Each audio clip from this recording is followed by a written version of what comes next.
In a quaint little apartment tucked away in the heart of the city, a young woman named Emily moved in to start a new chapter of her life. As she settled into her new surroundings, she couldn't help but notice a peculiar mirror left behind by the previous tenant. It stood in the corner of her bedroom, its ornate frame gleaming in the dim light.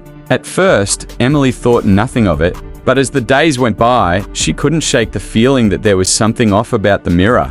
Every time she caught her reflection in its surface, her features seemed slightly distorted, as if someone had tampered with the glass. One night, while getting ready for bed, Emily couldn't tear her gaze away from the mirror.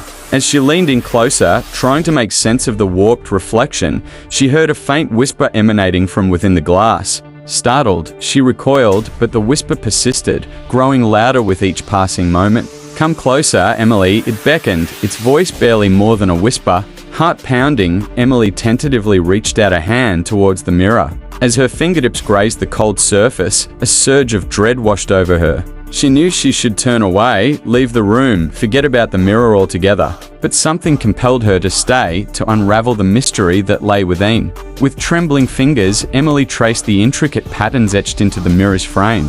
Suddenly, the glass began to ripple like water, distorting her reflection even further. Panic clawed at her throat as she watched in horror as her own image began to twist and contort, morphing into something grotesque. Just as she thought she couldn't bear to look any longer, the surface of the mirror shattered, sending shards of glass scattering across the floor. And in the darkness that followed, Emily heard a chilling laughter echoing through the room, filling her with a sense of dread unlike anything she had ever known. From that day on, Emily avoided the mirror at all costs, its presence haunting her every waking moment. But no matter how hard she tried to forget, she couldn't shake the feeling that it was still watching, waiting for the moment when it could claim her soul for its own.